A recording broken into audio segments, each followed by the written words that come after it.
The future is here. A superpowered tram packed with supercharged capacitors capable of traveling 10 kilometers on only 10 seconds of charge. From the back streets to a high-tech processing plant comes an incredible innovation that could transform commercial air travel. All this from an emerging innovative powerhouse. This is China.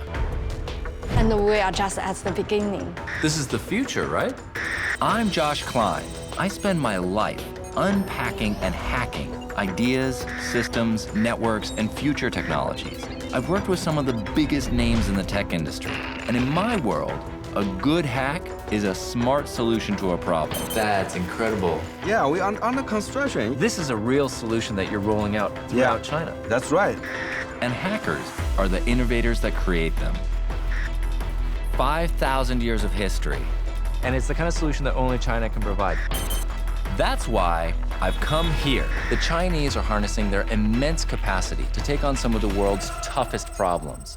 So I'm traveling thousands of kilometers to uncover some of China's smartest minds, their unique innovations, and join forces with a panel of experts. That's leading edge, right? That's leading edge that nobody else in the world can do. An innovation like this, China could absolutely use it. People have consistently underestimated the demand for connectivity. You can position this to really take off. To discover just how smart China really is. In this episode, I search out innovations that could radically solve the world's transport problems.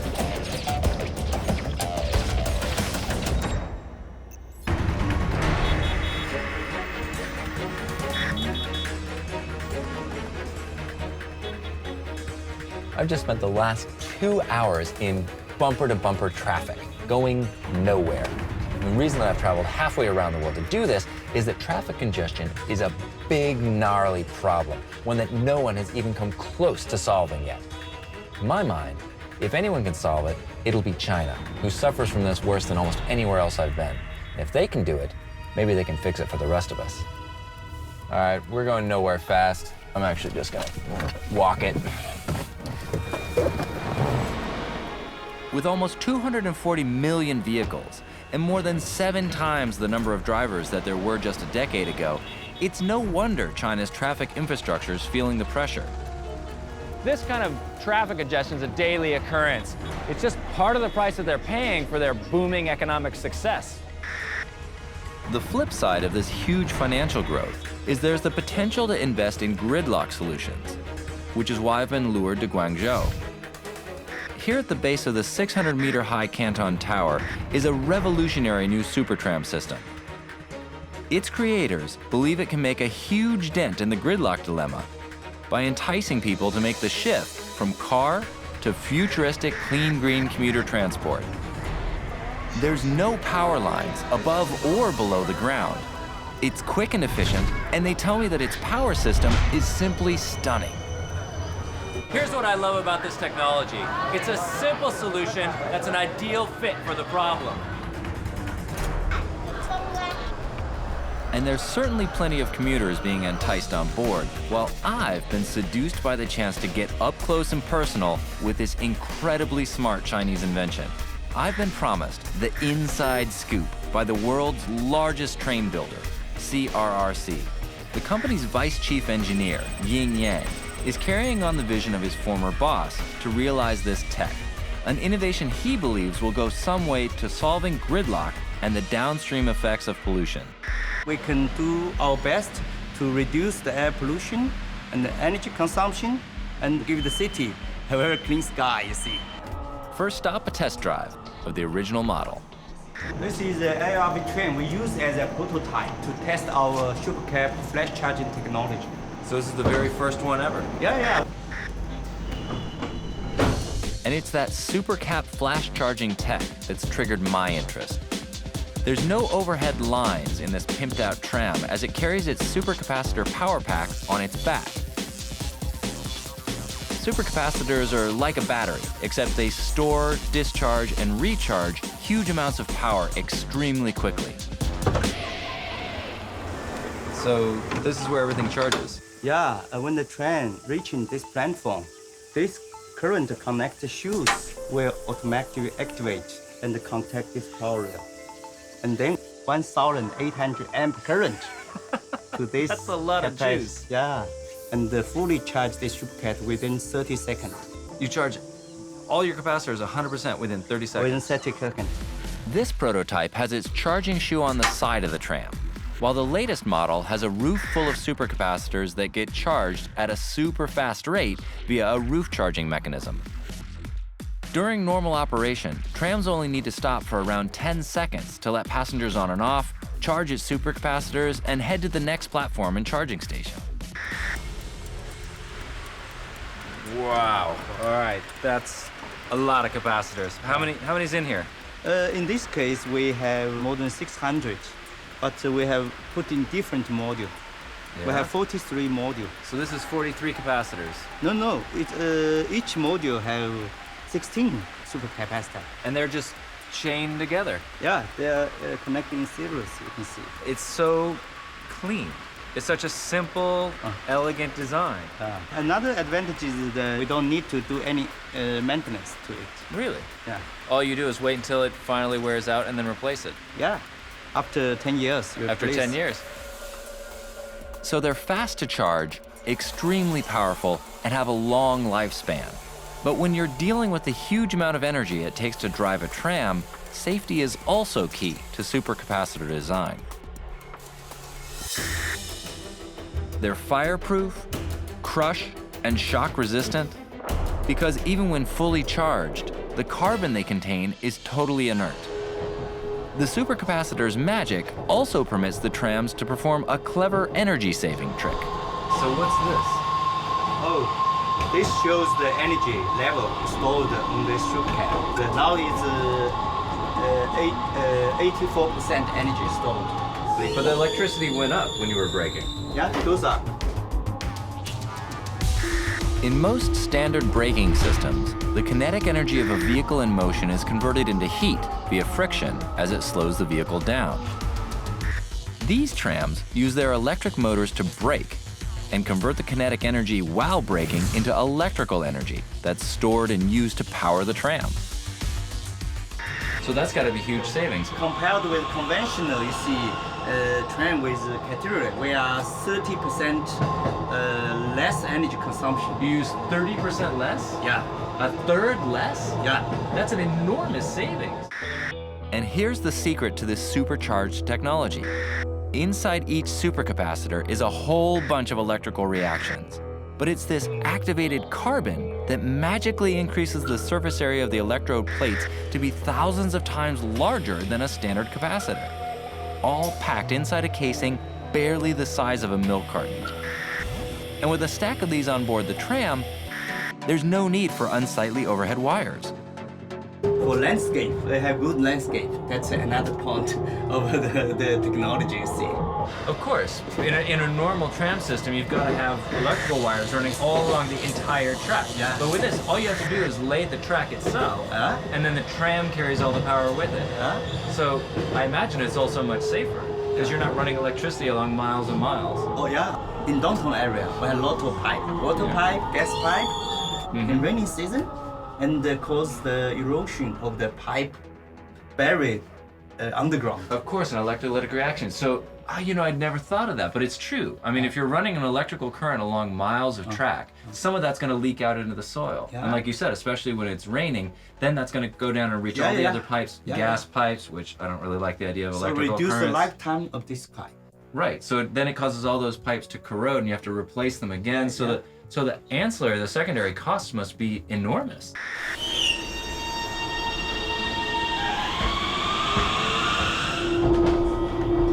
I gotta say, I'm extremely amazed at the efficiency of this entire system. I didn't realize that there were so many ancillary costs, like electricity leaking into the ground in a standard design, eroding pipes, the savings that the regenerative braking produces, the amount of electricity and the speed with which that they can get it into the capacitors. The system overall is so vastly superior to what we have right now, and it's much safer, and honestly, it's much more environmentally friendly. It's pretty awesome. But it's one thing to have a unique innovation, and quite another to roll it out at scale. Here to provide a critique is traffic engineer Professor Wenjing Ma from Tongji University and Dr. Mariela Alfonso, a specialist in urban design and planning. So this seems like a solution tailor-made for China. It scales well, has a nice ecological impact, it's relatively inexpensive, especially over the lifetime of the system. But I've got to believe there's complexities when you start implementing something like this inside something as large as the mega cities in China. What am I missing?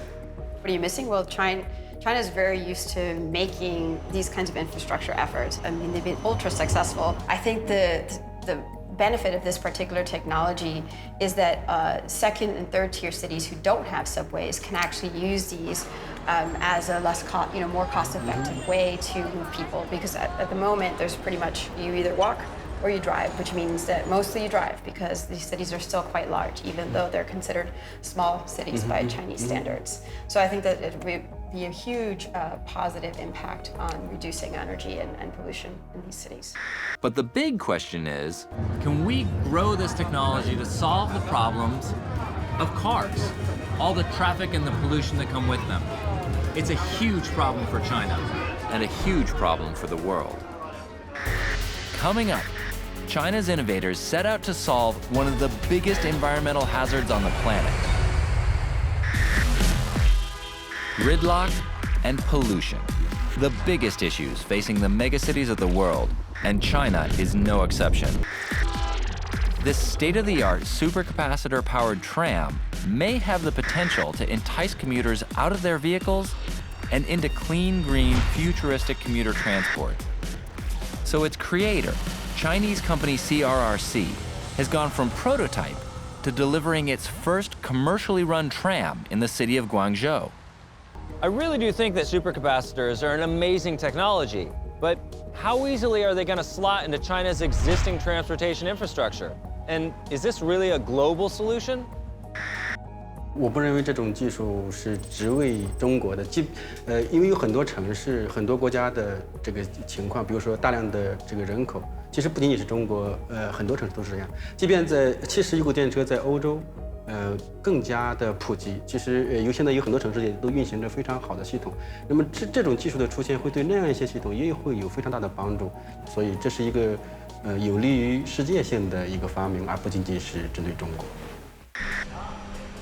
At the company's production line, they now have 5 supercapacitor tram orders from within China, and more are in the pipeline. Now, more and more customers, they like this technology. I think this technology has a bright future in China and also in the world. In the world, yeah. This has got to be a huge thrill to see this happen.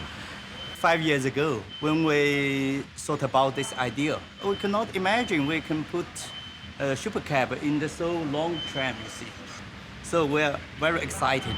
Fantastic. So 5 years of hard work, and you've taken what was originally a small idea. Yeah. Weren't sure if it was going to happen, and now it comes true, and more bright future. And also, we can give the city a very clean sky, you see, in the future. Excellent. Blue skies and flowing urban traffic are a megacity's dream. If China can successfully roll out this innovation en masse, and see it create a huge drop in vehicle use and pollution, then you can almost guarantee its success around the world.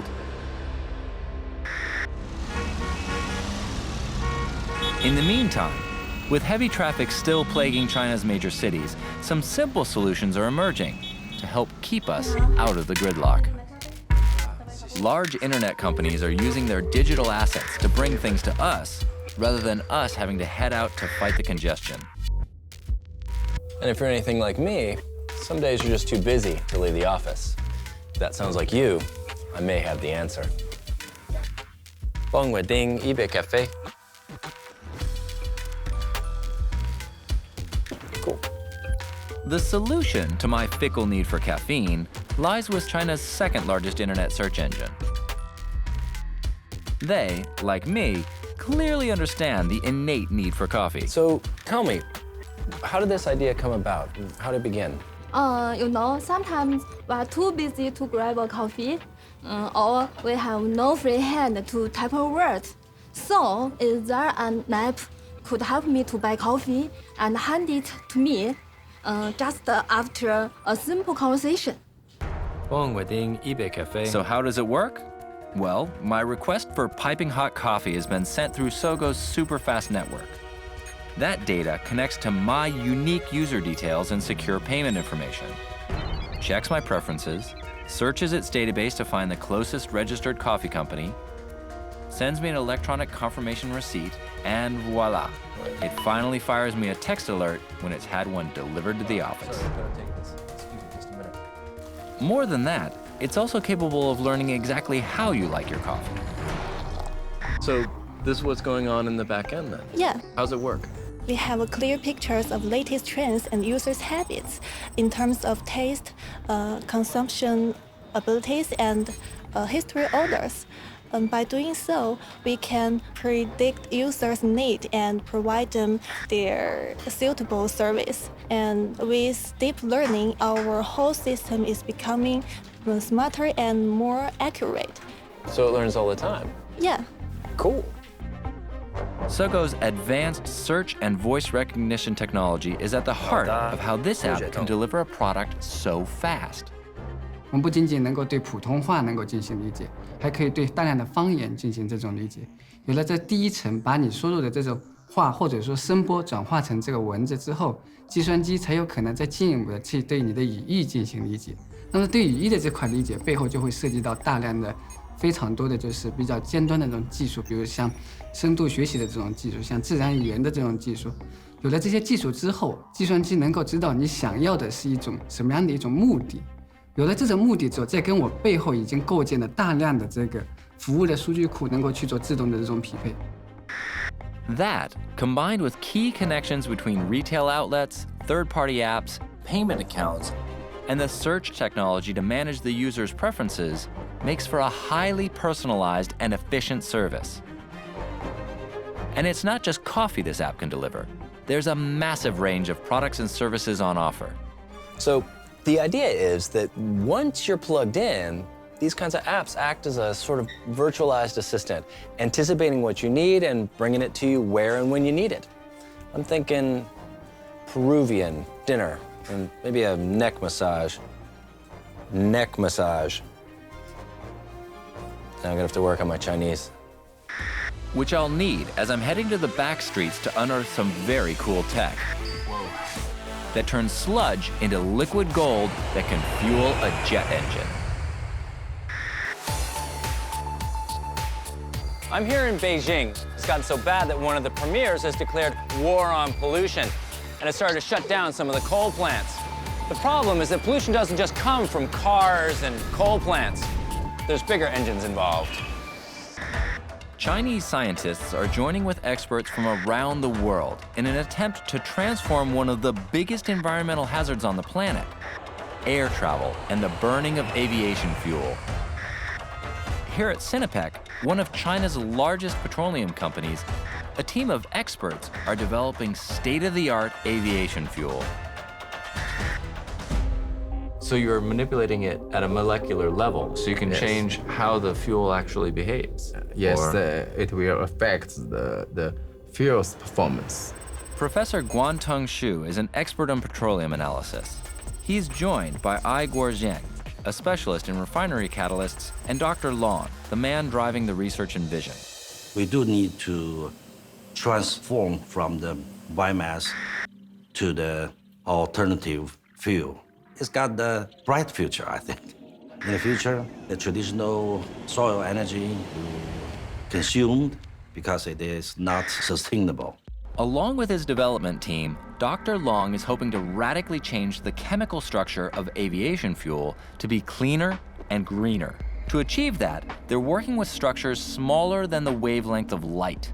This electron microscope is able to see into matter only a few nanometers across. This machine is the TCM.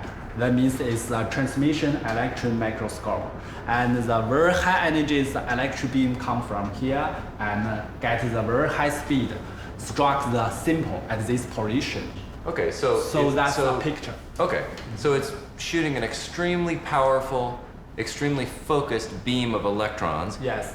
Super small, molecular level. Yeah. Shooting it through there, and then you're able to get a view of it. And And how high resolution is this? How small is this? Yeah. Is it 20, yes, 20 it's nanometers? 20 nanometers. 20 Yeah. nanometers. Yes, So- this is 5 nanometer. To put that in context, a strand of human hair is about 40 to 60,000 nanometers thick, while a strand of human DNA is around 2.5 nanometers. In fact, if you want to get this kind of detailed information, maybe you only can use the TM instrument. Yeah. This instrument is very important for get this kind of information. Right. Different kind of the magnetic, the lens made the bigger. So you can see the very detailed information. Science is awesome. Yes. This level of magnification allows the scientists to manipulate its structure in an attempt to satisfy the sustainability needs of the aviation industry. A key component of that development process is the chemical catalyst. From a special catalyst designed, we can control a reaction fuels. Oh, so does that affect the fuel? How the fuel actually behaves? Yes, and can control the distribution of the in molecular layers for different components. So you're manipulating it at a molecular level to optimize the performance of the catalyst. And what's the end result of that? Does it make the fuel more efficient? Yes, it will affect the fuel's performance. And Sinopec are not only fine-tuning their existing fuel products in the lab, but they've gone a step further into the future. They're transforming a backstreet, black market cooking oil economy into a highly prized commodity, aviation biofuel. And it's down here on the streets that this incredible process begins. Okay, check this out. Whoa. Okay, for one, that's really gross. That's cooking oil, originally. But a lot of legitimate restaurants will dump this stuff out. Then black marketeers pull it out of the gutter. They clean it up until you can't tell where it came from. It's disgusting and a practice that the Chinese government has cracked down on.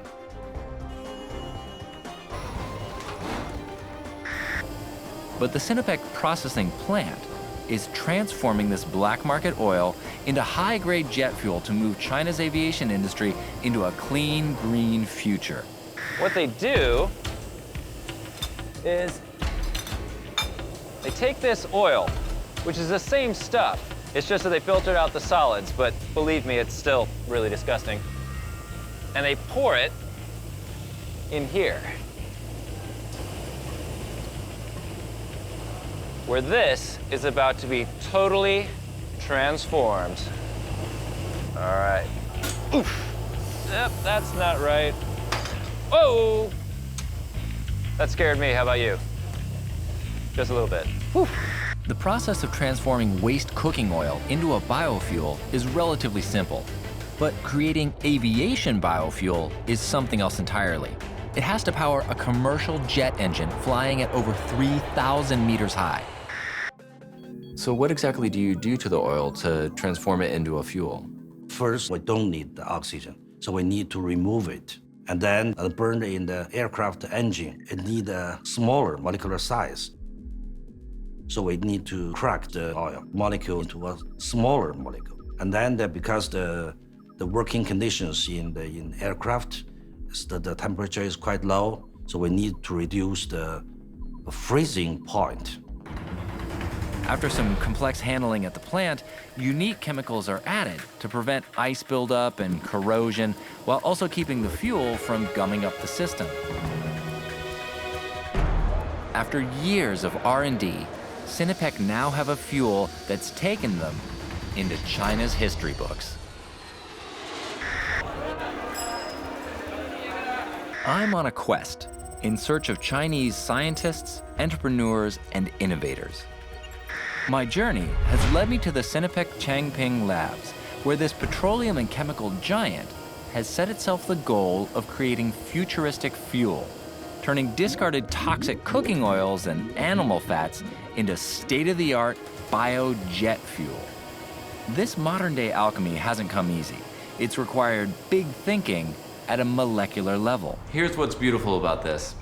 We've transformed toxic sludge, junk oil out of the gutter into this extremely powerful jet fuel. Don't buy it? Check this out. Whoa! Yeah, that's got some juice.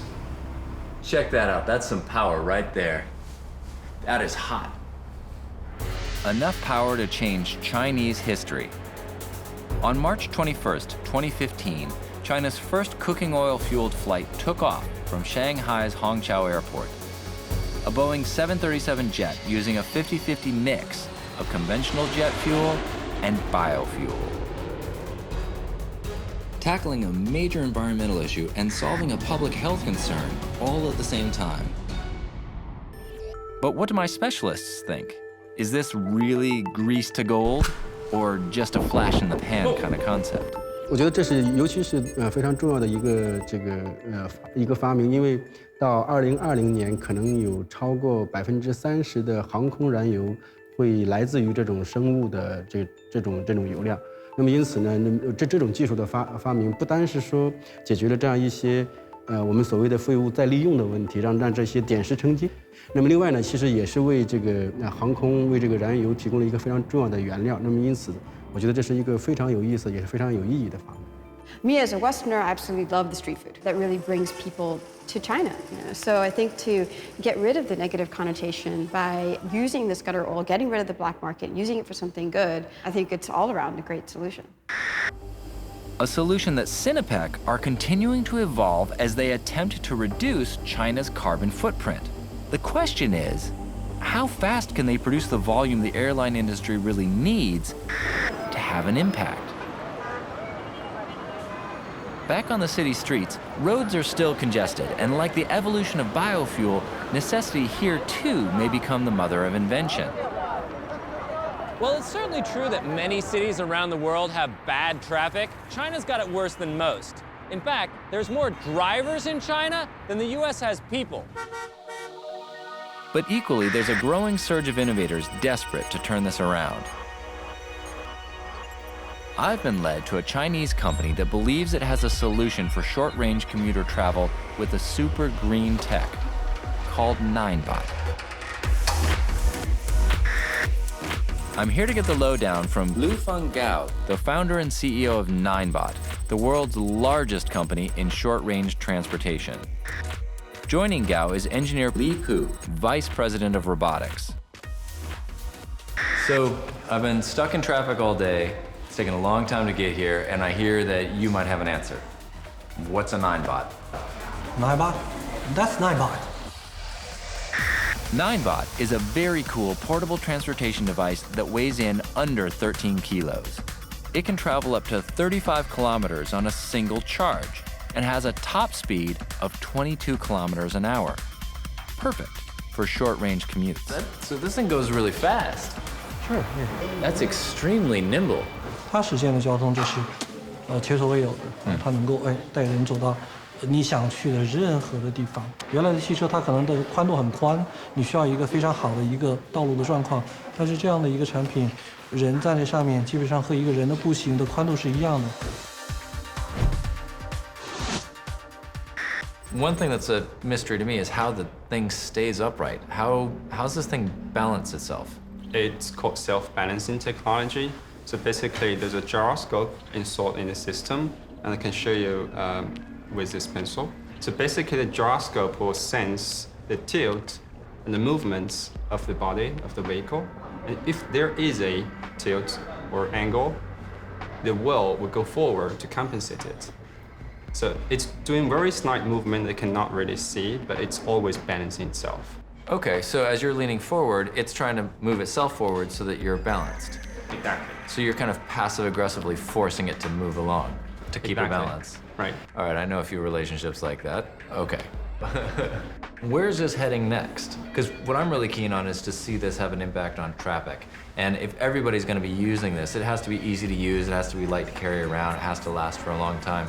Yes, we're working very hard on enhancing the product. So we're going to use new materials to reduce the weight. And also we're going to use new battery technologies to make the vehicle travel faster and also goes further, and also trying to get the vehicle more safe for people to drive. What's going to make it more safe? Because honestly, you're standing on a wheel. That's a little dodgy just to begin with. In some cases, the vehicle has to slow down by itself so that you're not going too fast. It will think about safety for you, actually. So it'll think about safety in advance? Exactly. So I can be as reckless as I want to be and it'll keep me from crashing? Don't make promises you can't keep. Okay. I'm also thinking about ways of making the vehicle to go somewhere you want it to go, creating some kind of robot system. Really? So the 9bot will help make sure I go where I'm supposed to go? Exactly. With ongoing innovations, it feels like this uber-cool unicycle is on the cusp of grabbing some real traction. Coming up, speech recognition is at the dawn of a new era. That's amazing. That's incredible. Mix state-of-the-art self-balancing technology with a super efficient power source, and you have an uber-cool 21st century Chinese innovation guaranteed to keep young Chinese urbanites on the move. But its creators aren't resting on their unicycle laurels. The company also has a range of two-wheel devices and recently acquired US rival Segway. It's amazingly intuitive. I mean, I've been riding this thing for 5 minutes and it really just feels like, oh yeah, you lean back, you go back, you lean forward, to the left, you go around. It's easy to use. Yeah, it's kind of like riding a bike once you get the knack for it. Is it going to solve China's traffic problems? I don't know. It's certainly going to make a difference in the daily commute. So what are all these different models? What do each of these do? This is a daily commute model. So like going to the office, doing the shopping, that kind of thing? Exactly. And this is a knee control version of the daily commute. So you can actually drive it with your knees? Yes. So your hands are free. Actually, I guess that makes sense, because these are gyroscopically controlled, so you could as well use your knees as you could your hands. I guess the only reason this thing has handles is that it feels safer. First, it feels safer, and also to give you the screen so that you can see some of the parameters or metrics that you're running. And then this one, I guess, is for police. So now it's evolving from really short term to average daily commute, and then on to special services? Yes. And the last one at the end, what's with that? It's got giant, big, knobby tires. That's for off-road use. Off-road? You can take these things off-road? Exactly. It has a nodular well and has a nodular motor. Wow. This is a platform that's designed for many different circumstances, many different kinds of use. This isn't just a single-use scenario. It's a general-purpose tool. Yes. Nice. With an innovative R&D team and the release of some exciting new GPS and sensor technology, the pickup of these short commute vehicles is starting to gain some serious traction. There's every chance China's congestion problems may be one of the catalysts that's fueling the growth. What's the future of 9bot? 我们认为，9bot 未来可能会在短交通的领域，就私人交通的领域，它会持续的去开发产品啊，就像今天我们见到的2轮的产品、单轮的产品啊，包括未来我们能见到的是更加便捷的、更加具有性价比的这个新的产品，能够这方面我觉得都是可以进行这个期待的。所以 9bot 应该是一个，我认为是一个非常酷的一个智能硬件的一个企业，它能够为交通、为服务机器人提供更多的一个可能。So there's a bunch of new tech that will help entice young buyers onto any number of 9bots. But does it really have the potential to make a difference to congestion issues? So for me, this is a lot of fun. It's enjoyable, it's entertaining, but is it actually going to have an impact on traffic? 我认为这种装备应该讲它和其他的我们现有的装备，比如说自行车。公交车，包括汽车可能是不一样的。那么当然，它也可能会，特别是在短距离这方面，会吸引一部分人，不坐汽车、不骑自行车，而用这样一种装备，这会对我们的日常生活，特别是我们交通的便利性的提高有非常大的帮助。So the 9bot gets a vote of confidence, and along with growing sales, it may start to be part of the solution for some urban environments. My ongoing hunt for groundbreaking technology that'll keep China on the move has led me to this man, Su Wei, Deputy President of Research at China's #1 speech recognition company, iFlyTek. Su Wei is a bona fide genius, a heavyweight in the global speech synthesis arena. Su Wei believes software is at the dawn of a new era, an age beyond simple Siri-like voice commands into the evolution of meaningful conversation with robots. The ultimate goal of our research is want to have some cognition ability so that it can understand what is your meaning of your sentence. The evolution of speech recognition has seen vehicles fitted with technology to keep Chinese drivers' hands on the wheel and on the move. Can we get GPS on this? Yes, of course. While vehicle voice communication isn't groundbreaking, iFlyTek's accuracy level of over 95% are, and have them leading the 银 field. 行语音助理，我想去新桥国际机场。已为您导航到合肥新桥国际机场。 What about a little music? Oh yes，我想听《甜蜜蜜》。正在搜索歌曲《甜蜜蜜》。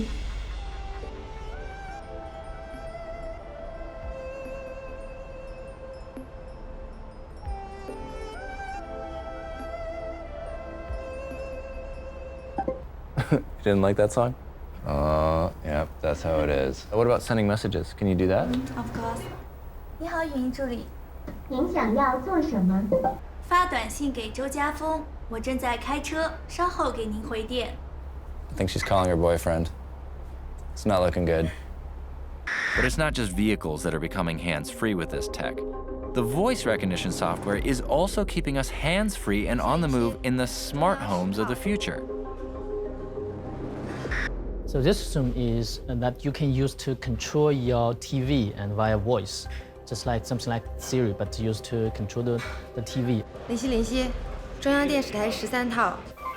Oh, okay. Oh, we can see that, yeah. You see it's It paying changed to attention. CCTV channel 13, yeah. Hang on a second. I had a thought. Yeah. You've done this entire system Yeah. on Mandarin. Yeah, right. Which has how many characters in it? I think more than 10,000 characters. More than in Chinese. 10,000. And it's a tonal language on top of it. Right. I'm used to English, which is a relatively simple language. That must I be... don't think so. No, well, okay, for you, maybe not. But compared to Mandarin, you must have had a much harder time programming this. Yeah, most of the guys think that there's much more difference between Mandarin and English, especially for speech recognition. But actually, we do that without knowing the information of the language. We only need to know the transcriptions of the voice samples, and then we make the system to learn from the data automatically. Oh, so you're not trying to teach the computer to understand language the way that we do. Right, you're trying right, to teach it yeah. to understand it the most effective way it can. Right. So you only use the maths. Yeah, you're not right, worried right. about whether it's German or English Yeah, or right, anything right. else. We use the statistical learning method to train the model, so we need to collect huge amount of data to that, especially the real data from the real environment. And that environment includes over 100 million users, something its competitors, even those in the US, can't match. China's largest voice recognition software developer, iFlyTek, is keeping China on the move with simple, hands-free voice communication. Their network currently has over 100 million users, processing huge volumes of speech data daily that it analyzes to teach its voice recognition system. They may have the same core technology as US competitors like Google or Nuance, but to my mind, it's the voice cloud technology and the massive quantity of dynamic data it generates that gives iFlyTek its edge. They also made a key strategic decision that's keeping their tech moving forward at an incredible pace. Since September 2015, the company has put its core technology on the iFlyTek open platform, and now 80,000 apps have been developed. That means one thing. In the near future, we should see a dizzying array of new apps, all leveraging the company's technology to connect people to their devices and each other in some exciting new ways. One such application is bringing the robotic imaginings of the 21st century a step closer to being science fact. 站起来。So 跳个舞。 this is Tai Chi, the Kung Fu or something like that.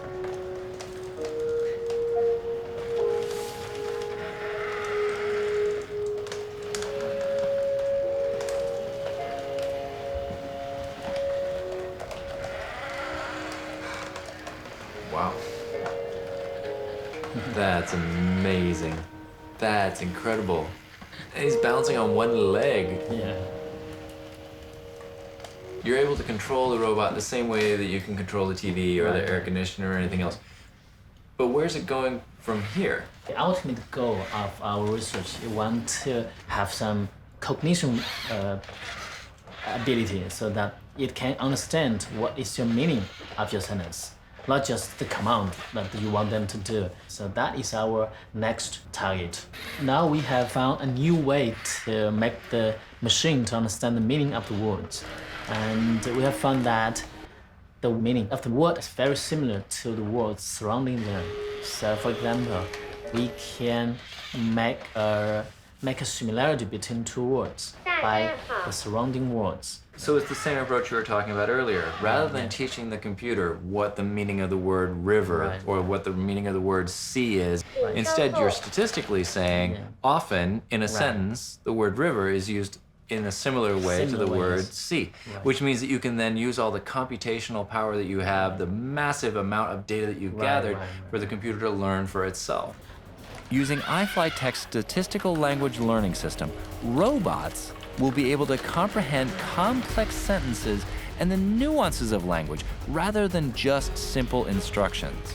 Which means that all of a sudden you can start to program the ability to understand. That means that the meaning is just a continuous representation in a very high dimensional space. If I understand you correctly, we've got a model to move towards enabling robots to understand what we mean and take action. I mean, personally, I just want one that can bring me a beer, but if it knows why, all the better.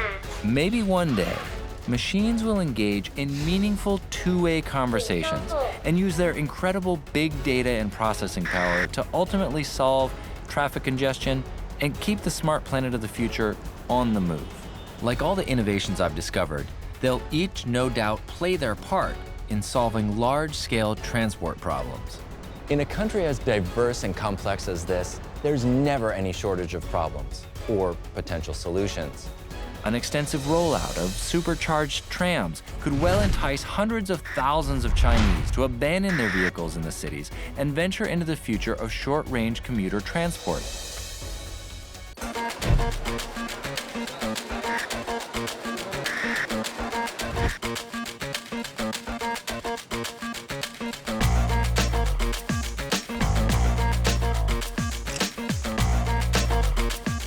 So I'm not actually a creepy stalker, I just like the guy's jacket.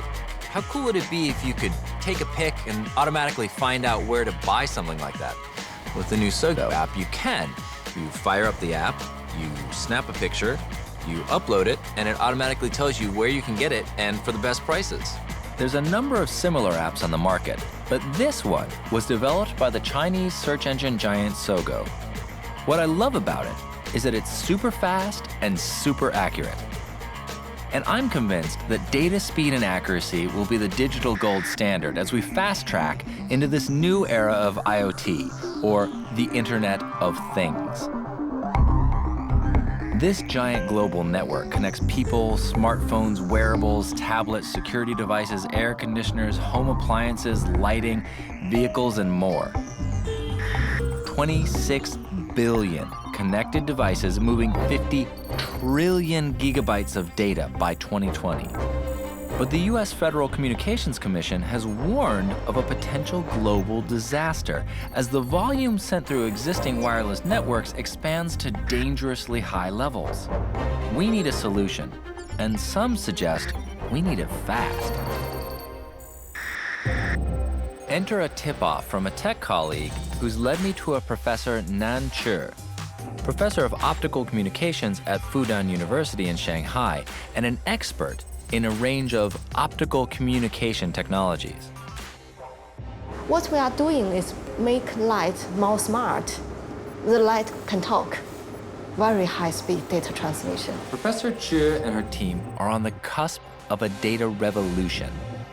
It's so fast. And we are just at the beginning. This is the future, right? It will change your life.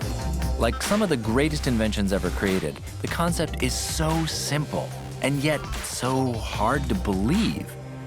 This is futuristic data transmission using just LED light.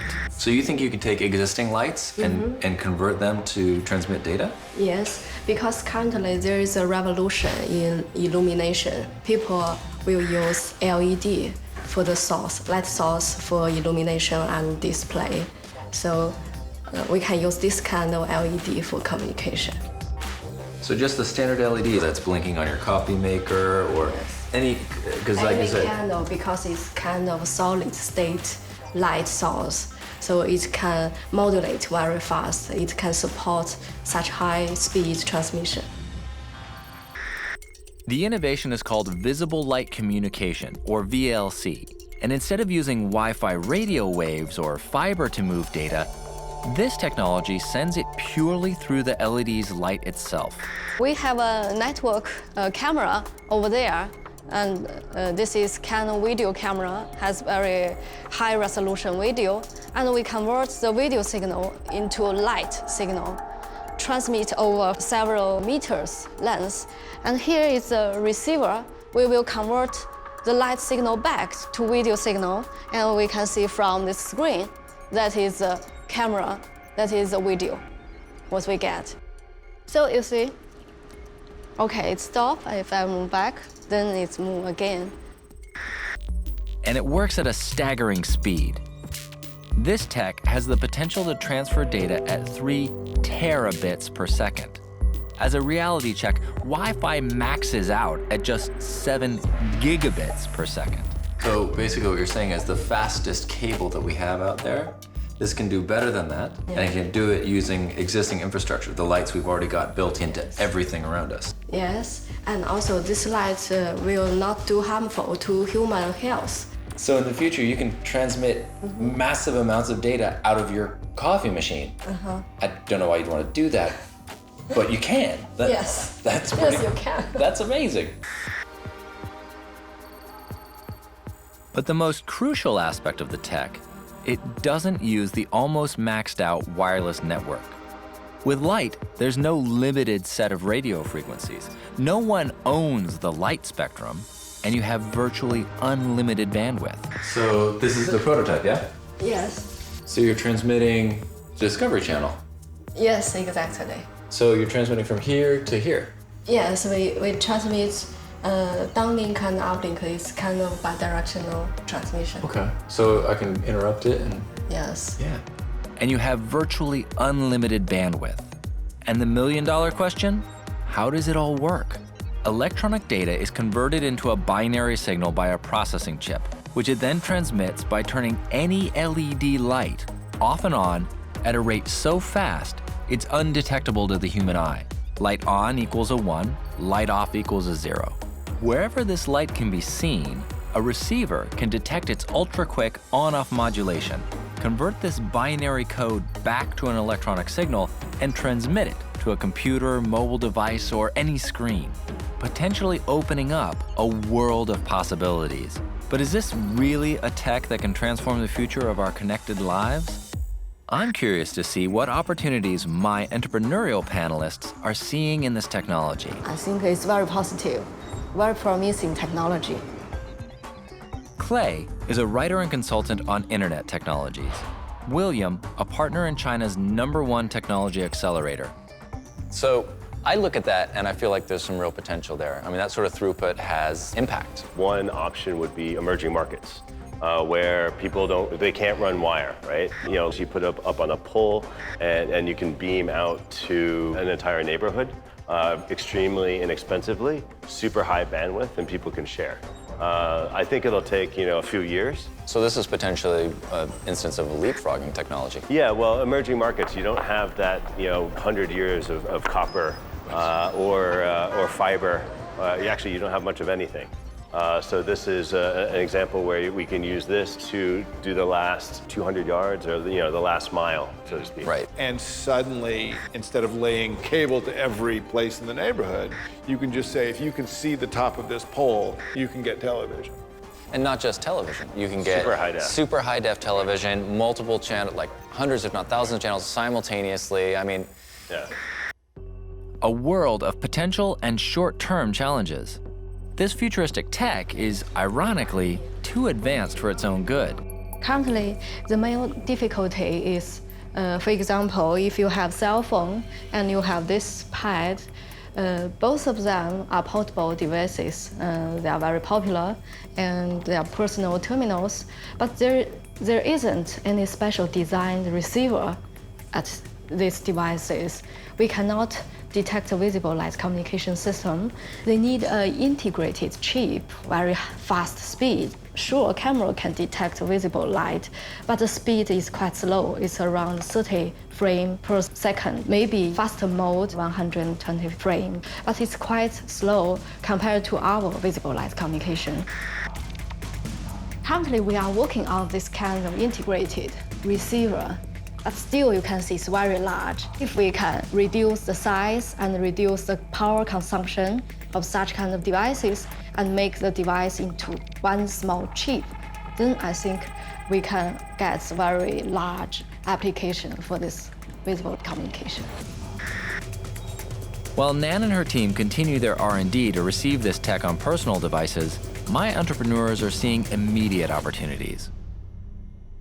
We're working with a lot of brands right now that are trying to engage with customers in the store. They're using QR code magnets now, but something like this could be interesting. You can get high-def video. You can actually get content coming down. They can gift you a movie in return for playing with their product or their mini game and testing out their product. I think for places where it's not just large scale, but it's really one source wants to send a lot of data to a lot of receivers. Are there places where you need to coordinate robots or pallet trucks or any of those kinds of things? So VLC has multiple commercial applications, the ability to solve our bandwidth issues, and this tech could also revolutionize home data security. This visible light communication is very safe because there's no leakage to outside. You can limit your light inside the room. So you can find out where your network is because you can see it. Where is the light, there is a signal. And if outside there's no light, there's no signal. I keep coming back to the fact that the potential for this is just enormous in terms of the amount of data that you can transmit in such short periods of time. It's so fast. And we are just at the beginning. And we are looking for a big future for this technology. With the potential to move data at 3 terabytes per second, this tech is worth waiting for. And China is positioning itself as the leader in the smart new interconnected world of tomorrow. A world of not only incredible data speeds and possibilities, but amazing 22nd century biomedics. Whoa, whoa, whoa, you're connecting circuits to nerves? Yes. That's the future, baby, right there. The Internet of Things, the IoT. Networks of machines or things that communicate with one another, including us, the human user. One of the first machines networked into this brave new world is the smartphone and the millions of cloud-based applications it runs. Even my simple app is brought to life by its connectivity and the sheer volume of dynamic data communicated. In the space of a few seconds, it uploads picture data, analyzes that information using complex algorithms, trawls Sogou's massive database, and feeds real-time data back to my phone. So how does it work? Well, most street fashion photos have complicated background. We adopt the deep learning techniques to solve the problem. The computer can auto-analyze the user's focusing area and find out the main part of the picture. Essentially, the system analyzes the image data and removes the extraneous background imagery. And what does it do with the parts? We will quickly match the main part to to over 1 million pictures in search engine database and find out the same or similar products. Yeah, that's right, 1 billion products. And Sogou's search engines trawl through this data at incredible speeds. But getting that information to the user on the street is where the data speeds can lag.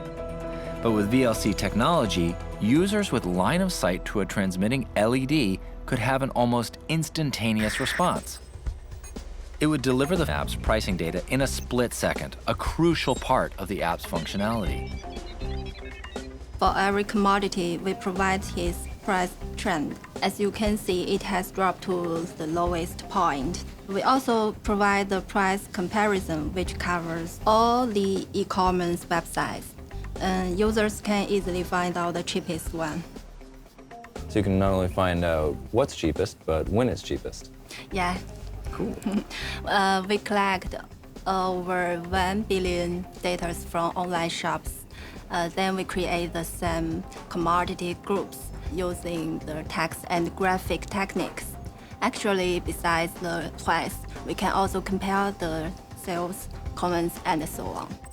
But if there's one thing that this app, and China, does well, it's generate and manage massive volumes of dynamic data, which is exactly what this next piece of lo-fi tech needs to transform China's massive food distribution infrastructure into a state-of-the-art, super safe supply chain. This is how food gets distributed in China, and that's the problem. There's thousands and thousands of small farms, small distributors, and small markets like this.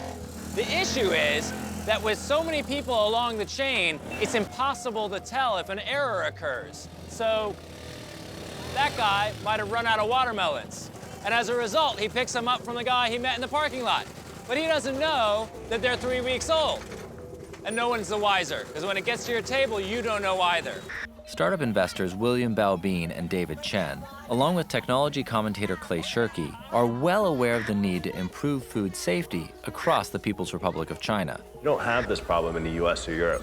You have this problem mostly in emerging markets. So it's an emerging market innovation for other emerging markets. The big question in my mind is, how do you roll out something like this that requires more effort on the part of everyone along the distribution chain to buy into this, especially at the size of a country like China? You have to put monetary incentives in place so that it's worth people's while to put in this type of tracking. Consumers have already proven in China that they're willing to pay for good product, for clean product, for food safety. So it's just a matter of taking that up all the way into the chain.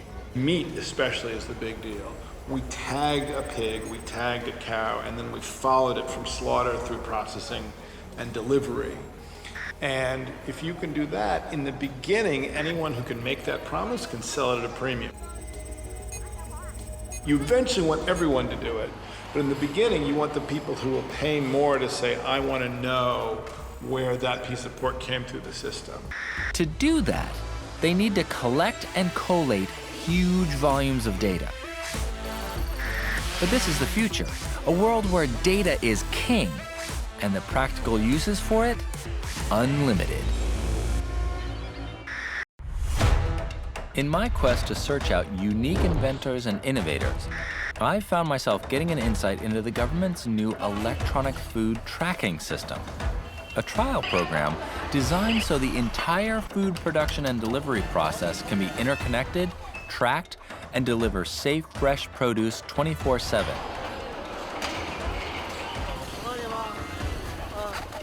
也就是取缔了这个传统的这个对手交易，那么买卖双方呢都是办理这个卡，卖方呢办那个户主卡，买方办买主卡。Zhao Zhong oversees the process here at the Zhongguancun agriculture market in Hefei, while General Manager Hao Wang is the driving force behind the tech at the market. 无论是对上游的货物的这个生产者，包括像我们流通环节的这样的这个经销商，以及下游的这个，比如说零售者或者说是消费者。交易的时候呢，通过这个刷卡交易，买方的这个现金呢就直接划入这个卖方的这个卡里面。So how does it work? About 300 vendors' trucks pull up here every day. 然后我们在这个电脑里面输入他们的信息，包括它的货主的名字，包括菜的品种和它的产地。那是什么品种？蒜苔。蒜苗。对。 Meat product data is also input into the system, including the farm the animal was reared on, even details of its vaccinations and quarantine inspections. 追溯链条，我觉得呢，这个从源头一直到流通到最后的终端消费，全部都在这个链条里面。民以食为天，食以安为先嘛。我们也是为了确保这种，我们承担起更好的承担这种食品。 And it's this level of duty, detail, and the volume of data that drives this system and ultimately the Internet of Things. With almost 1.4 billion mouths to satisfy, China's food needs are immense, and distribution centers like this run 24/7. The hope is that this technology will ensure retailers can buy with the full knowledge of where their food was grown, reared, vaccinated, and distributed. But this Ministry of Commerce e-food tracing system needs one more piece to the technological puzzle. And that's led me to the China Information Development Company and this man. An Rongyong is a key player in the development and integration of a unique mobile app that springboards off the back of the Ministry of Commerce's tracking system and puts food safety info into the hands of the end users. All right. So can you show me this app? Show me what it does. OK， 就是从这个二维码扫描出来以后，就是这个不管是蔬菜还是这个肉，它从种养殖开始，到最后进入到市场，然后到这个从批发市场再到零售市场，然后直到老百姓手里。 老百姓这个一扫这个二维码，就可以把整个链条上的这个信息全部可以追溯出来。Customers can find out how long a product took to get to the wholesaler, how long it was there, and subsequently, how long it's been on the retailer's shelf. But equally as important, the vegetable data includes what pesticides or herbicides were used during production, and also what preservatives were added after harvesting. Meat product data includes vaccinations and any additives used during processing. You can track the food all the way from the farm to the end consumer, and then the consumer can look back and see what happened at every step along the way. Excellent. Yes. More than that, consumers can also use the app to share feedback on the retailers and the names and locations of stores with the best food prices. 然后这样的话，就是这些信息都有了以后，对老百姓来讲，他就是这个一方面他可以吃到放心的菜，另外一方面他可以买到这个便宜的菜。这个应用的话，在目前我们市场上是非常受欢迎的。So we all agree that the demand is there, the technology is there. It's a question of adoption. If it was a consumer adoption problem, this would already be solved. If you could say, would you pay a little more money to know that you're feeding your children safer food? Yes, in a heartbeat. That demand is there. It's adoption of the people in the middle of the chain for whom squeezing the price out of the delivery chain rather than being able to raise the price at the end is the current set of incentives. And realigning incentives in a market is a really big challenge. Yeah, I'd agree. I mean, basically, the regulators need to do their job, but I think the technology is available. I mean, for example, Angel Invest and also SOS Ventures, we invest in a company that does QR coding for anti-counterfeiting. And that technology is widely applicable to something like this as well. Basically, we can actually put one of these codes on a piece of meat and scan it and actually know the details of where that meat came from, whether it's authentic, whether it was properly handled in the supply chain, things of that sort. So the tech is available, basically. Yeah, and this is a real problem that people are trying to solve right now. It's not a 3 to 5 to 10 year type of thing. People are interested in doing it, and consumers can get involved, and that's the key thing. You want to make sure that the populace, the people, that the consumer is sitting there and part of the process, so they can go out and they can check and they can feel safe that what they're buying is the real deal. A huge challenge, but one the Chinese government is clearly committed to. The electronic tracking system has been expanded to over 50 cities with ongoing monitoring to assure that the food that leaves the slaughterhouses and wholesale markets are in top condition when they arrive at the supermarket.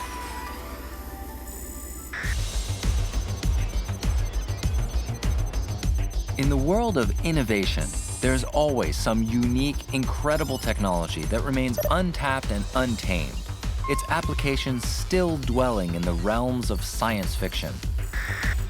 I've been lured to a research facility in Tsinghua University in Beijing to meet this man, Professor Jing Liu, from the Biomedical Engineering Department of the Medical College of the university. His research group have developed an incredible self-fueled liquid metal, a metal alloy that behaves strangely like a living organism. This is the liquid metal, yeah? Right. So show me what it does. Yeah, we can put some salt water inside, just cover the liquid metal. Put one electrode, touch the liquid metal, another just put inside the electronic system. Whoa, okay, yeah, wow. Wow. That's amazing. Just change it into a single sphere. That's amazing. It's become liquid metal. So you can easily use electricity to control. This is cool. Yeah, I mean, just by moving the electrodes around, you're able to change the shape of the liquid metal and at relatively stable temperatures, yeah? Yes. So close to room temperature? Room temperature, just at the room temperature. That's wild. I mean, that's kind of like saying, yeah, I'm gonna melt my car and put it in the garage because it's smaller.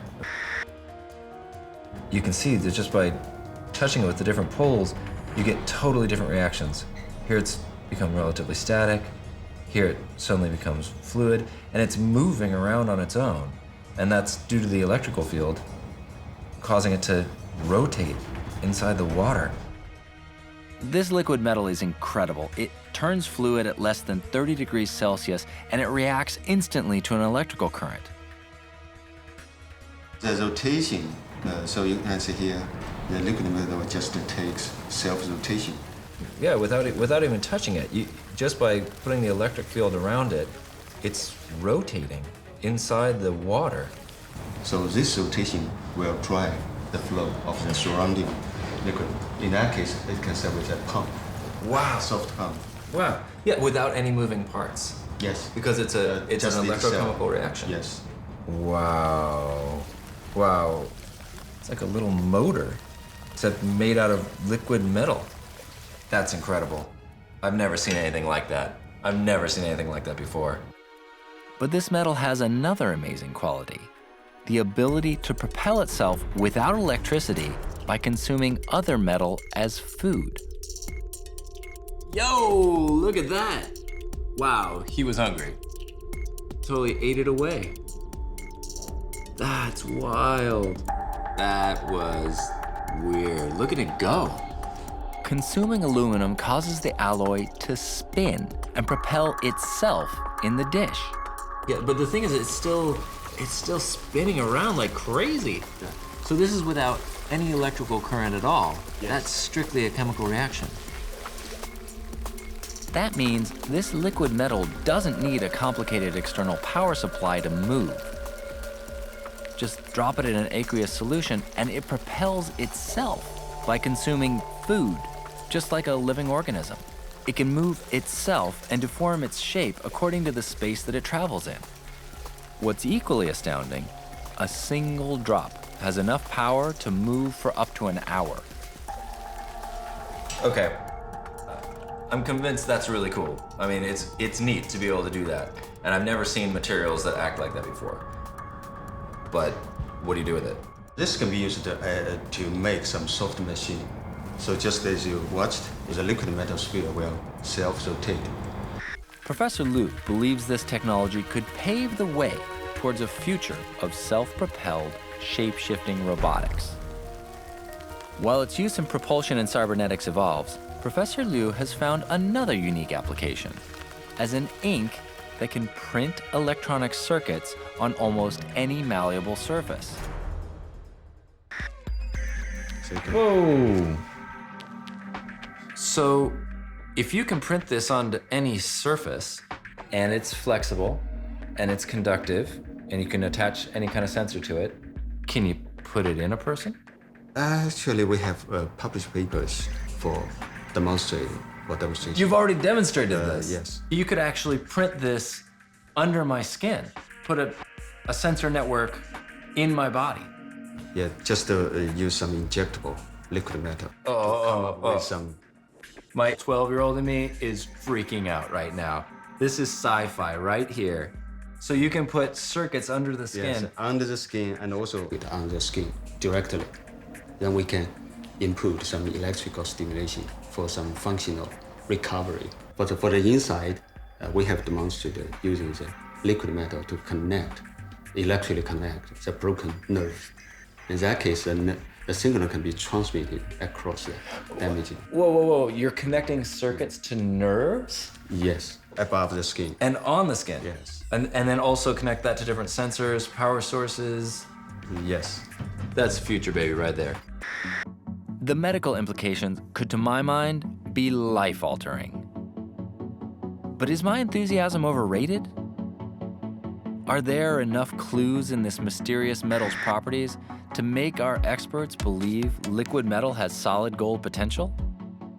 Okay, so there's lots of different ways that this stuff can be used. One of the really exciting implementations of this is the fact that you can put it inside of the body. Do any of you know if that's potentially, I mean, is there really a market for that? I think it sounds all great, but I mean, it sounds like a lot of science fiction to me. I mean, we have seen movies where things are impossible, but you know, if it can become a reality, execution-wise, then it can become fantastic. But I don't know if it could actually work in terms of injecting into human beings, and it's a great thought, but the question is it practical? In a way, this material is going to have to go to lots of other labs, and you know, the best thing for an invention like this, in a way, would be how can you maximize the number of different people who are trying to apply it to their own local problems? Because it's not going to go from what we're looking at now straight to a particular solution or invention. It's going to go through this range of who needs a slightly conductive metal that can turn liquid or solid on command. So David has his reservations, believing the tech is still in the realm of science fiction, especially for biomedical use. But I agree with Clay in that if Professor Liu and his team can get this technology in the hands of other creative research labs and connect their resources and discoveries, the possibility for real-world applications could be accelerated exponentially. Science fiction could soon become science fact. Coming up, forget the Terminator and RoboCop. China's latest law enforcement tool could be an automated eye in the sky. The world of big data and the Internet of Things are creating a technological revolution. Even simple smartphone applications, which network to huge volumes of dynamic data, are having an incredible impact. We can talk about those cases, share their experience. So you're not just making doctors more efficient at what they would be doing anyway, you're actually making them into better doctors. Right. That's our goal. Yu Shengzhang is a qualified doctor and CEO of his company called Apricot Forest. Yu Zheng is taking advantage of the Internet of Things and his unique smartphone app to network doctors and improve their quality of healthcare. We're trying to solve two issues. One is the doctors' work efficiency, the other is the quality of care. So is it a matter of not enough doctors or them being overworked? The doctors are overloaded, so we want to improve their work efficiency so they can work better and serve more patients. To put that in context, most physicians in China routinely juggle caseloads of 50 to 60 patients a day. That's a huge number. So any tool that streamlines a doctor's workload while improving the quality of care is worth investigating. Okay, so what's the actual app itself do? One is to create your medical records very easily. 患者男30岁考虑给予溶栓治疗. And now you see, this is exactly, and this dictation recognition has been trained by medical terms, so they recognize what exactly the doctors say. That's great.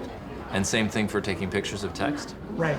If a patient comes to you with a bunch of medical records from other hospital, other doctor, and you can just take a photo of those records, and the system can recognize all the things. Oh, wow. So it just scans the whole thing and dumps it in as text, and then you can search it, you can put it into a database? Yeah, Yeah. System can help doctors to follow up the patients automatically based on the medical guidelines recommendation.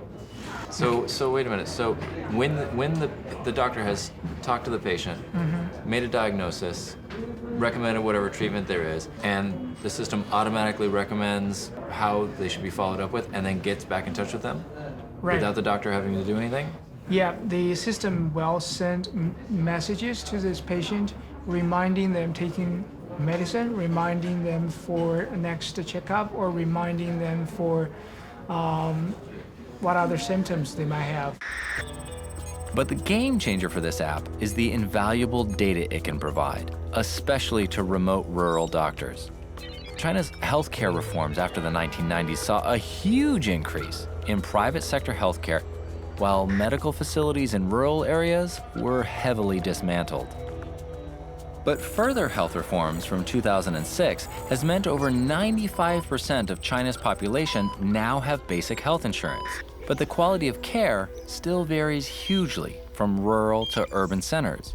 This app is helping to address the imbalance. Here, doctors can help each other with difficult cases within this network of physicians. That's, I mean, at least for me, that's part of the potential of doing this sort of thing in China, is you can build an app like this relatively quickly, but then you can get at real scale. That's something that, in my opinion, China can offer you today that you can't really find anywhere else. It's a super practical app, but will my expert panel be as enthusiastic? Okay, so for me, this seems like the kind of thing that could have really big potential impact here in China. I know that healthcare is a big consideration. Am I right on that? The answer is yes, because if you look at where China has come in the last 10 years, I mean, it's had this tremendous boom of technologies in internet and mobile, and now healthcare. And the tremendous need is such that Tier 1 cities and, let's say, Tier 4 cities, there's a tremendous gap in the quality of healthcare. The public awareness is there, the will is there, and if you said, you don't need to come to a big city to get to a good doctor, we can actually make healthcare better where you are. If you could tip the regulatory apparatus in China towards that outcome, that would make this kind of application a downhill slope. Exactly. Now, regulators are also slow to move, but... Yeah, but I mean, if the regulators are smart about it, they'll see this as a tool that can help themselves. Because if they can achieve that solution of bringing this solution to, let's say, the countryside, where people don't need to leave the countryside, then the regulators win too. They'll be seen as heroes. The question remains, can a simple app transform China's medical infrastructure? Well, with a huge uptake by doctors on a daily basis, it might just have a bigger impact than we imagine. The Internet of Things is an emerging realm of ubiquitous connectivity that has significant implications for the world of law enforcement. Which is why I've traveled to Shanghai, where 4.5 million drivers are caught illegally parking every year. Here at the city's Fudan University, they're developing their unique drone technology as a low-cost policing alternative. Dr. Hui Feng specializes in signal processing and embedded system design. He's leading a team working on a drone platform co-created by Chinese civilian drone company DJI and US chip giant Intel. Hey, so this is the drone in action? Yeah, you just see the video we captured from the drone. Identifying cars, identifying where the license plate is, then reading the license plate, and then analyzing whether or not the car is parked legally or not. Yeah. Transmitted to the ground station to tell the policeman this car has parked illegally. Yeah, so you can tell the police to give them a ticket. It's a story. It's just a concept, you know. So here's how it works.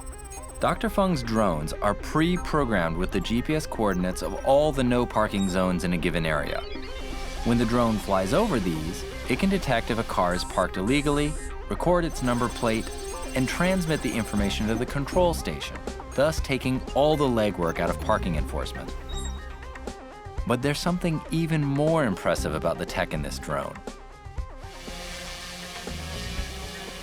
We don't have to manually interfere with the control system. We can just solve the problem itself. We have plotted a series of waypoints into the flight control system. So our drones can actually commence navigation by itself. And we designed a star and a pentagon into the track. So when you look at the drone flying autonomously, you can see it's actually drawing a star and a pentagon.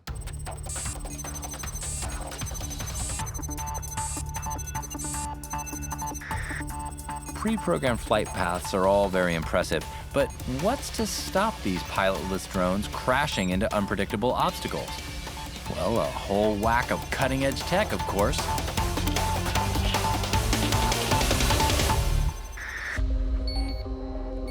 Fudan University's Dr. Wei Feng and his team are developing a number of applications for their civilian drone technology.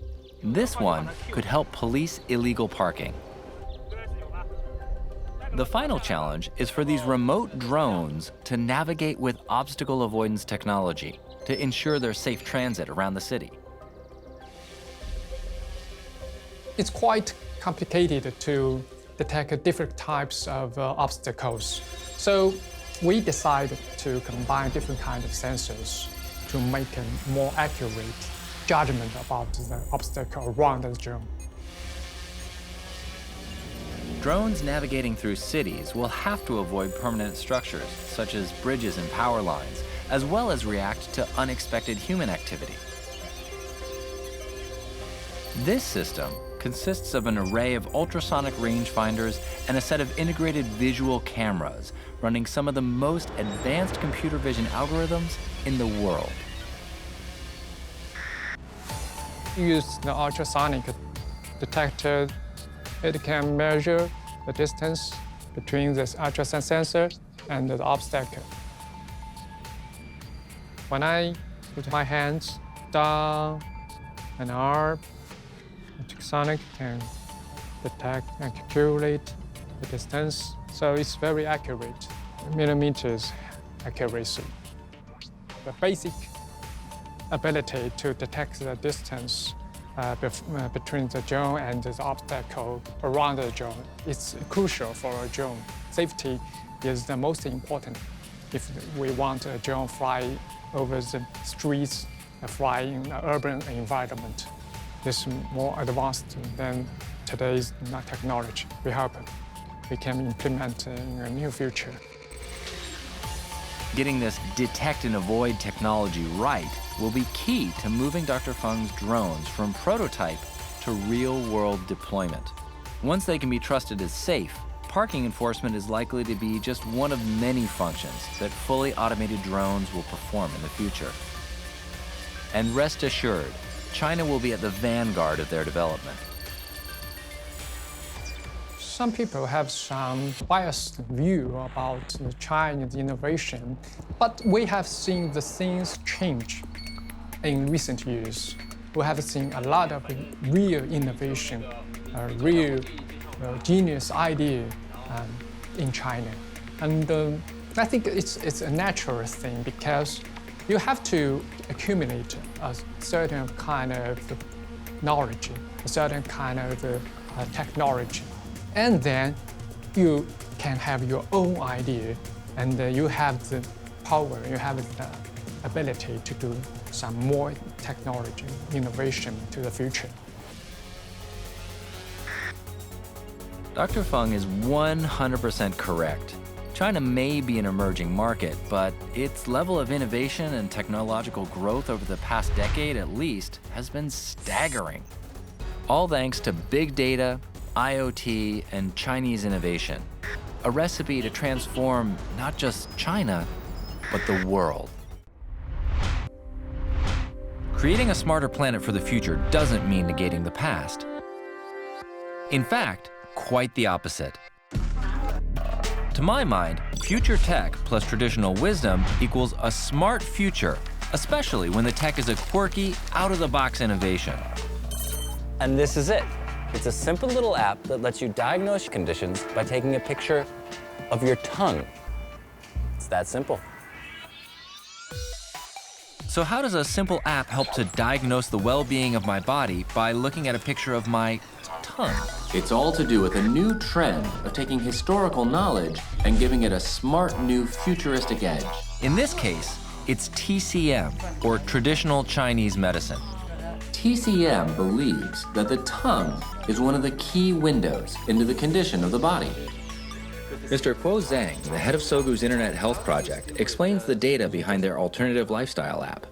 Our product mainly identifies the 4 aspects of the tongue to help make the self-diagnosis. Color of the tongue floor, and color of the tongue body, and the whiteness and the dryness of the tongue, and the shape and texture of the tongue. So how will it work? Well, the front end of this app gets me to take a photo of my tongue, input any other information about my well-being, and uploads it all to the application's server. The back end then correlates my self-diagnosis data through Sogu's search algorithm. This procedure analyzes the complexities of Chinese medicine diagnosis and searches out possible matches in the massive database, and then streams any possible ailments back to my phone. All right, moment of truth. I'm curious to see what my results are. Here we got a picture of my tongue. What's it tell me? There is a cold in your stomach. Cold in my stomach. My stomach is a little sore today, actually. Is this the kind of thing you would use for self-diagnosis, or? Yeah, our system provides self-diagnosis techniques. And this app is very smart. It can also give some warnings or suggestions for the users to help them improve their health condition according to every possible disease. Oh, okay. That's incredible. Well, so what's next for your platform? We are going to build an online community for people to share their user experience, results, and informations to help people broadening their understanding of the problems. TCM experts and doctors, clinics, and pharmacies will cooperate to provide more complete services. So this isn't just a one-time app that's sort of fun. You're actually building this out as a whole platform so everyone can learn together. Yeah. A clean, green, alternative lifestyle that uses ancient data and fuses it with future technology to better manage our lifestyle and our planet. But this system doesn't stop at providing unique alternative well-being advice. It can also put you in touch with a doctor. Well, so once I have this information, what next? What do I do with that? Our system can get you the most suitable doctors for you. And our system can also help you link up to the doctor. Really? To obtain more detailed information. Okay. Then it introduces you to a doctor that can help you with the next steps. Yes. Awesome. So you got a list of things that you can do at home. It can put you in touch with a doctor, and you have a beautiful picture of your tongue. That's cool. That's where this app is unique. The suggestions draw on thousands of years of traditional Chinese medicine practice, with huge volumes of ancient writings being translated and input into the system, digitizing the past to make a smarter, holistic future. A future where we continue to learn, respect, and harness the planet's natural resources to sustain life on Earth. China's hungry to evolve cutting-edge innovations that could lead the world in the quest to create the super-sustainable planet of the 22nd century. Here at the University of Science and Technology of China, they're building on past knowledge and evolving a groundbreaking futuristic mechanism that's poised to harness the planet's energy like never before. The key thing is a thin film, kind of optical spectrum separation technology. So we separate the light necessary for plant growth. Actually, it just needs about 10% solar energy. 10% is all that these plants need to grow? Basically, yes. Welcome to a crazy futuristic green tech. This is a miniature model of a machine that will use a unique film that separates the sunlight spectrum to maximize plant growth and generate solar energy, all in one elegant innovation. Only 10% solar light pass through drop for the plant growth. Professor Nguyen is a specialist in solar engineering and light spectrum analysis. Along with his research team, he's currently analyzing what portions of the sunlight spectrum each plant group needs and simulating that with LEDs that emit light at the assigned specific spectrum. I noticed that you've just got red and blue LEDs here. Why those two colors? It's absorption spectrum. Basically, it's a 2 night really necessary for the plant to grow. And that's enough? Yeah. Light from the sun is made up of an entire rainbow spectrum of colors. Plants only need a distinct range of that light spectrum for optimal growth. Advancements in LED technology have made it possible to build LEDs that emit light in that distinct range. Professor Liu is using this technology in his lab to make it easier to create a unique sunlight separating film for each plant group, to give it precisely the parts of the sun's natural spectrum that it needs for optimal growth, and no more. Different plant, they may need a different LED recipe. Tomato, they need more red line, less blue line, and the ratio should be 9:1. Different plant, we take the measurement, how the plant really absorb the spectrum, then according to that spectrum to do the design. So each plant will have its own unique film. That's right, yeah. Fantastic.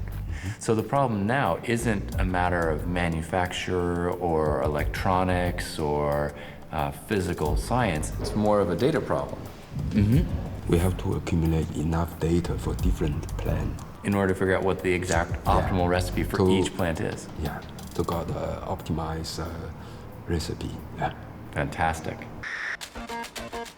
The goal is to design a range of light spectrum films that will attach to a full-size version of the machine. But his innovative growing machine does more than just supercharge plant growth. It also uses the remaining 90% of the sunlight that the plants don't need for an incredibly simple energy-generating function. So tell me how it works. Basically, we use solar power to realize two functions. One is plant growth. The other is generate electric power. Here is a traditional solar panel. The other 19% reflected, concentrate here. Ah, okay. So effectively what's happening is it's reflecting most of the light, and because it's shaped like a dish, it's focusing it all on this narrow strip. Yes. So this unique innovation uses state-of-the-art optical film technology that allows around 10% of the sunlight plants need for germination, growth, flowering, fruiting, and seed production to pass through the film while reflecting back the remaining 90% onto a thin solar panel to generate electrical energy. This elegant machine uses light that would otherwise go to waste in a highly efficient manner. It's this key asset that has this tech at the top of the watch list for our panel of sustainability specialists. Rosie Pidcock from Urban Green Energy, a global provider of renewable energy. Professor Junhao Chu, a member of the Chinese Academy of Sciences, specializing in thin films and photovoltaics. And Wendy Saunders from AIM Architects, who's been building smart spaces in Shanghai for more than a decade. So do you think that this is something that can actually be used in China, or is this technology that's come too soon? I don't dare to say that. I think China is very good at kind of grasping possibilities in technology and anything. They're very fast in developing or adapting themselves to situations. I think we'll then see how they can implement that. I think it's better for the plant growth. So recently I also read some papers about this for different kind of plant, absorb different kind of energies.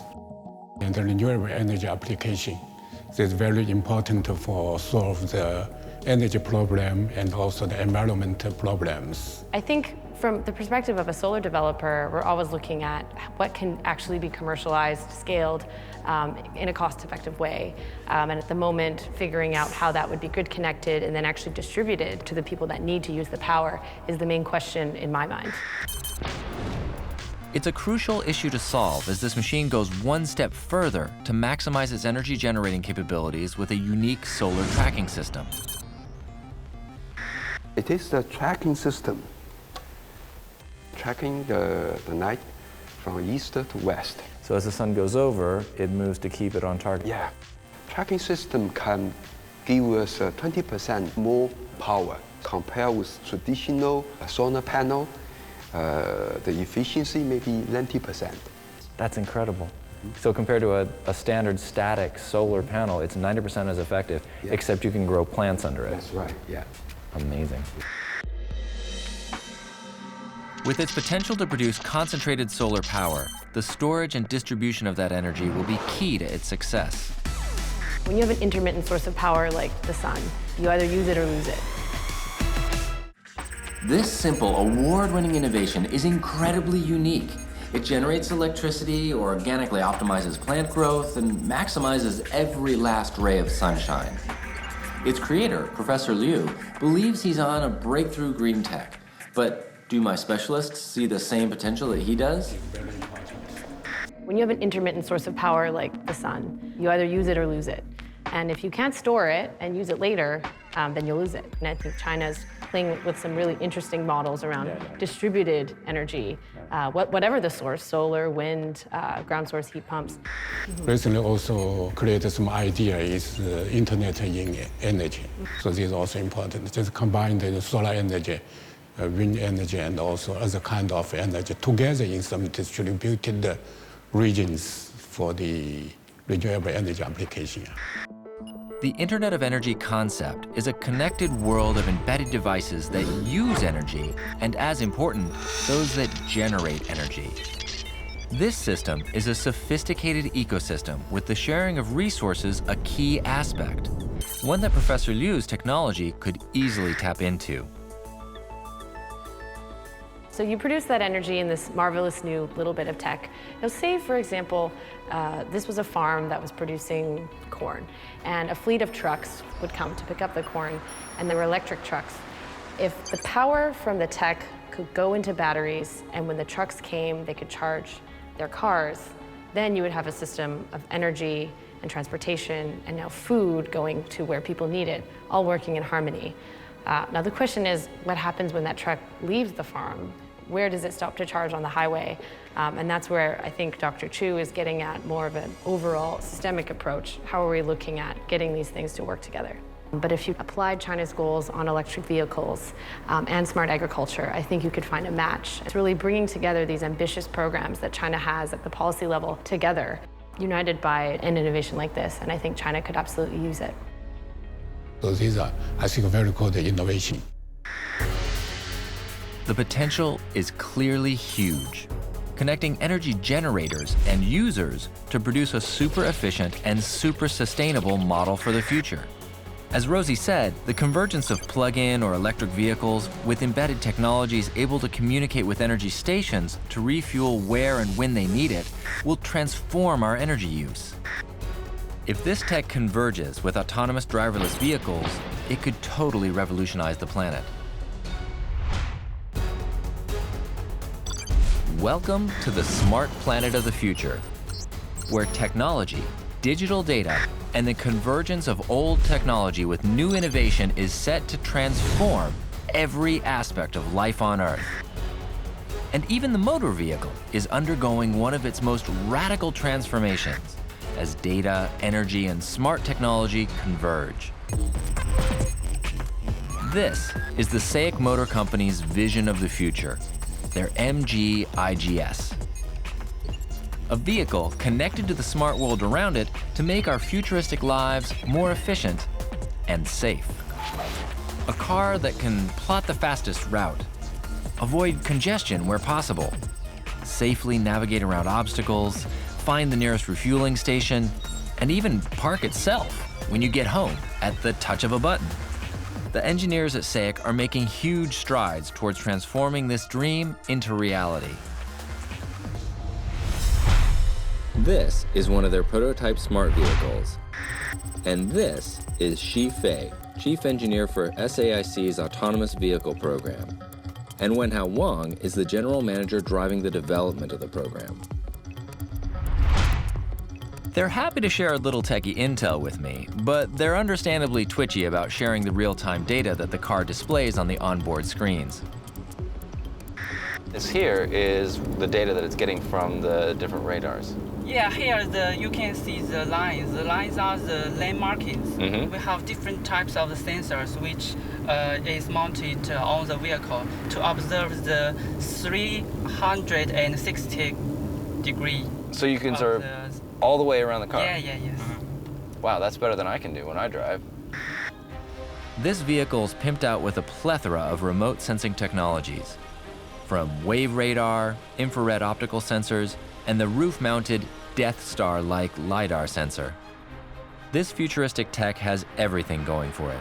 Everything except a driver.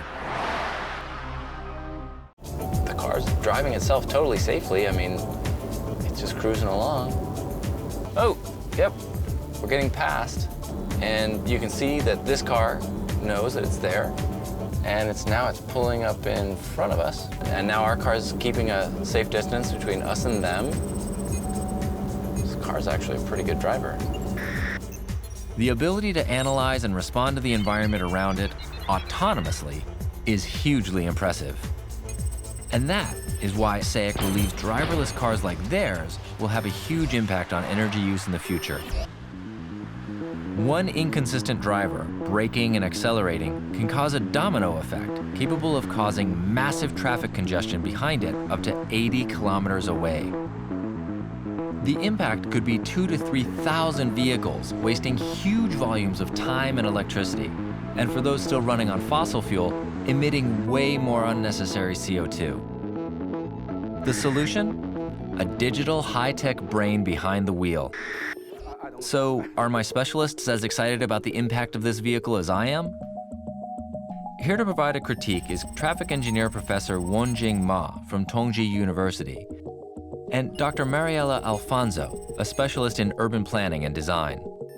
这种技术的应用可能会对交通产生非常深远的影响，而且这也是一种不可逆转的这个智能车辆也好，智能交通也好的一个重要的潮流。 对于这个技术来讲，如果说我们需要有 cost 的，主要的问题在于我们怎么样去建设一些基础设施，能够让这样一些车辆更好的行驶，更好的为我们服务。Do you agree? I mean, for me, I look at things from a triple bottom line perspective. So I try to understand the environmental value, the people value, and the economic value. My work is focused a lot on quantifying the economic value of walkability into the places that allow people to walk. And walkability has so many other co-benefits. It has environmental co-benefits. It makes us happier. We interact with our neighbors more. And then there's the physical aspect of it from a health perspective. You know, walkability is kind of a simple tool that we can use to enhance the triple bottom line. I take Mariela's point that existing personal transport innovation needs to extend to alternative options beyond smart cars. But autonomous vehicles are set to explode into the mainstream nonetheless. Why? Because they've got one crucial dynamic going for them that us humans are struggling to accept. They're evolving to be much, much smarter than a human driver.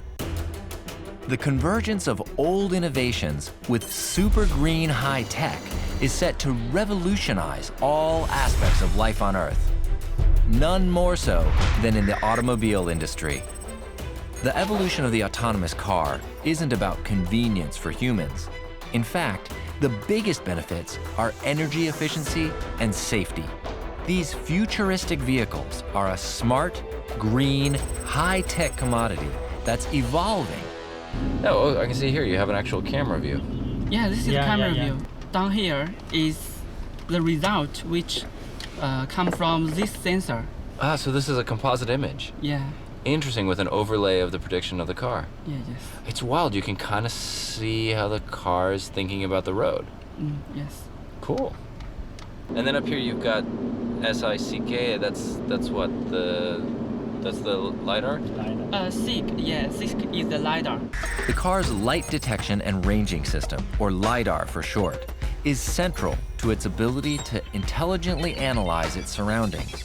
It fires a laser 360 degrees around the vehicle and maps any detected objects as a high-resolution 3D image. The car spatially locates itself within this digitally rendered environment, which enables its safe navigation.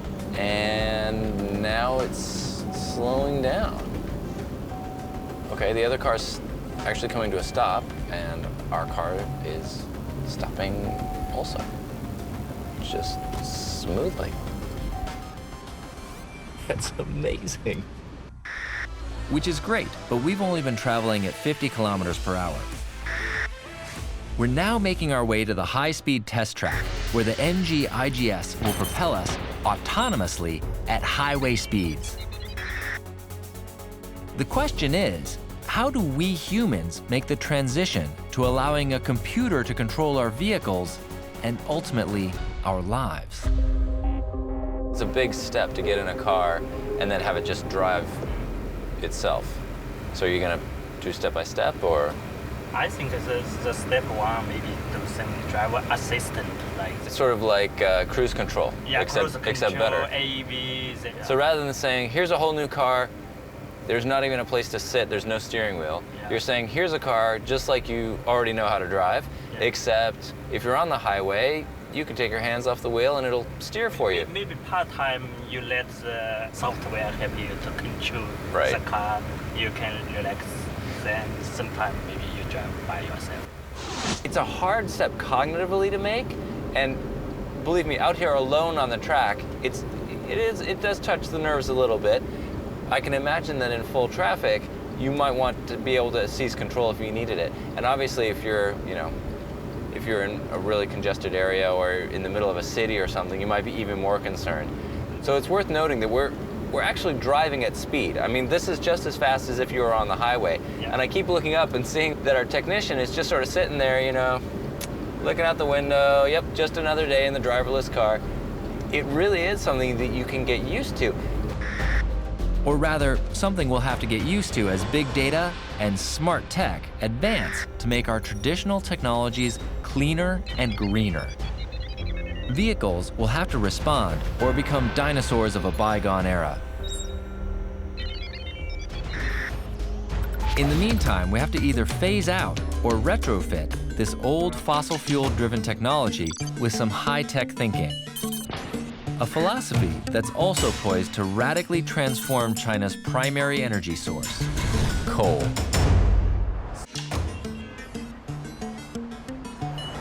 So we know that coal is tremendously polluting. It's a huge issue. 70% of China's power consumption comes from this stuff. So what do? It seems obvious to me that we need to find some other energy solution. Except maybe we don't. I'm about to meet with a scientist who claims that he can turn coal power into something clean. On the outskirts of Shanghai, the Waigaoqiao coal power plant is one of the largest in the world. It comprises 3 phases, all independently operated, and its stage 3 is China's flagship coal-fired power plant.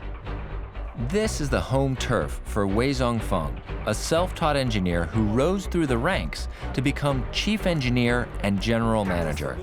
His mission? To roll out clean, green coal power across China. If we use it in cleaner way, we call the coal can be green, can be clean. Wei Zongfeng's initiative saved the plant more than 1 million metric tons of coal a year and reduces emissions well below the national standard. He knows the world can't discontinue coal power plants overnight, but he's convinced we can greatly reduce emissions to buy the planet time. We have to do something to prolong this period and let our children and children's children to find a new sustainable energy. That's our duty. That's our jobs. Wei Zongfeng has spent the last 7 years developing smart green tech systems, boosting efficiency and reducing toxic emissions to an astonishing new low. We already developed a lot of the new technology to improve the unit efficiency and reduce the emission. Now, the emission of the unit even lower than the gas turbine. In China, the limit for emissions, or microscopic pollutant particles in a gas turbine, is 50 milligrams per cubic meter. This coal power plant emissions are already lower than 20. That's less than half of the limit for gas, usually considered the cleanest fossil fuel. The results are incredible, but he's hoping to make his emissions even lower. Lower than even a gas-powered turbine. You can look at this overview is green, but Our power plant are always green. Yeah. If all the power plants do like ours, I think the viewing is, it will be better than now. So how has he reduced emissions to such a dramatically low level? Simply put, his green tech innovations retrofit the traditional power plant by modifying every stage of the process.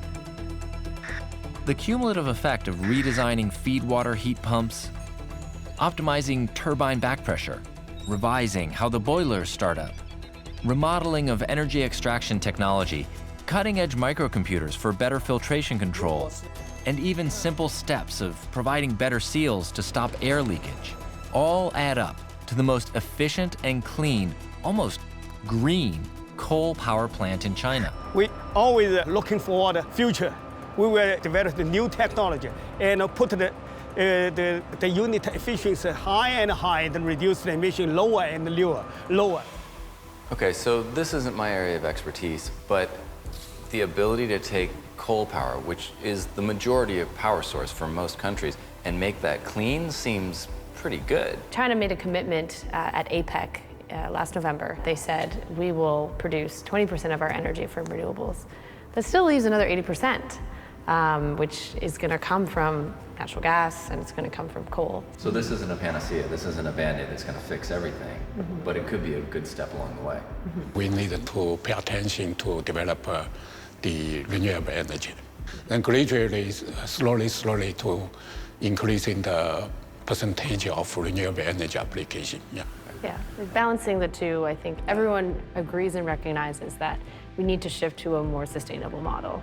However, trying to undo or transition into something that is clean and green is much easier said than done. Every country has to play that balance very carefully.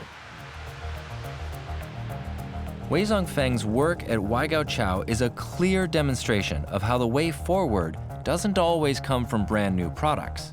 Sometimes, the smart option is to create a bridge between the old and the new, a transition between today's reality and the dream of a cleaner, greener planet. China is a developing country. We have to do something more, to study more, to take more responsibility for the society, for the world. Like so many of the green tech innovations I'm witnessing in China, the evolution of new technology is often found in the merging of old tech with new innovation.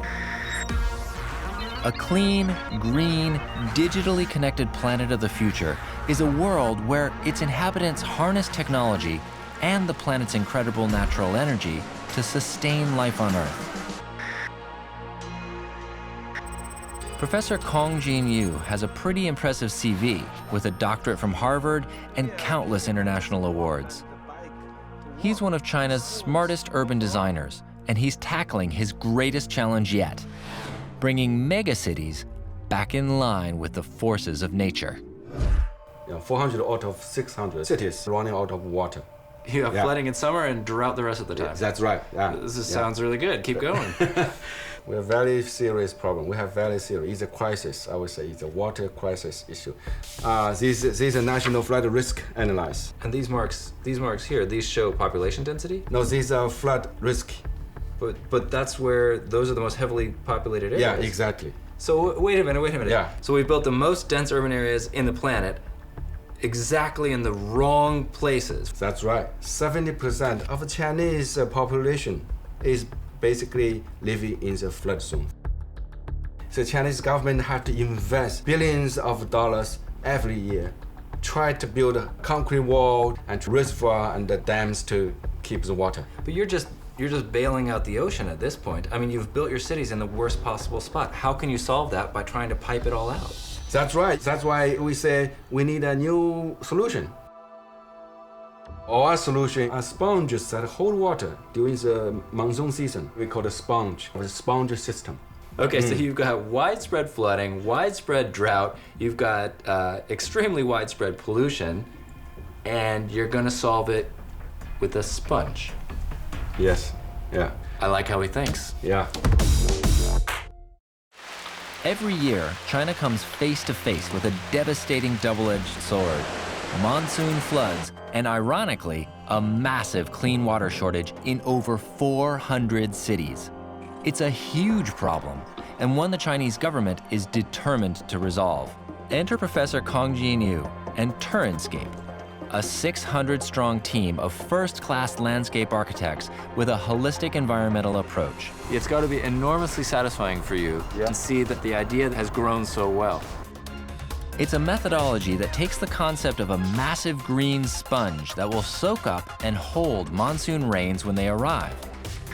This is the dawn of the Sponge City movement, a massive project that is dramatically altering China's cityscapes. In preparation for the 2010 Shanghai World Expo, Turnscape converted an old factory wasteland into an ecological experiment, the Shanghai Hotan Park. A 14-hectare band, less than 80 meters in width. On one side, a grade 5 polluted river, the very bottom of the scale.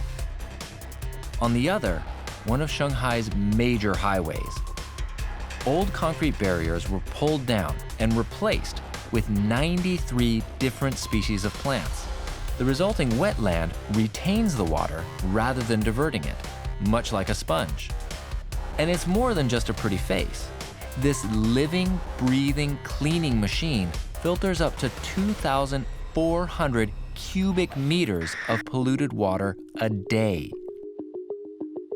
Back in Beijing, situated among the high-tech industries in China's Silicon Valley, is one of Professor Yu's first sponge projects, the Zhongguancun Life Park. It turned out to be so beautiful. Yeah, I was amazed by this today. I didn't come here for a long time. No, it's... Yeah. So this is 15 years old? It's 15 years old. It's got to be enormously satisfying for you to come back after 15 years and see that the idea that you first implemented has grown so well. We use this method of river edge to replace concrete to deal with the flood. Take all this hard stuff out of here. We'll put in living material, these reeds. You get a sponge, all right? You get soft. When you remember you're in the car, you have a seat, you have a sponge. Then when you hit, you're really soft. By the way, it's a Chinese philosophy, like Taiji, soft, not strong. Because when you're strong, the enemy will become stronger. So you pioneered the soft art of urban planning. Yeah. No, that's the philosophy our Chinese, our ancestors told us, but we forget. This is the kind of solution that I think is so fantastic, and it's the kind of solution that only China can provide.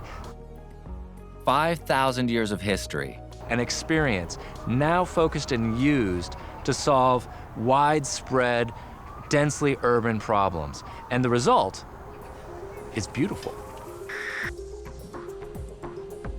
It's been forecast that by 2022, the proportion of middle-class households in urban areas will rise by a staggering 78%. This next generation of Chinese consumers, with unprecedented spending power, will be the overwhelming majority in cities like Beijing and Shanghai. And with the growing demand for cleaner air, water, and a better quality of life, Turnscape is inundated with some massive projects.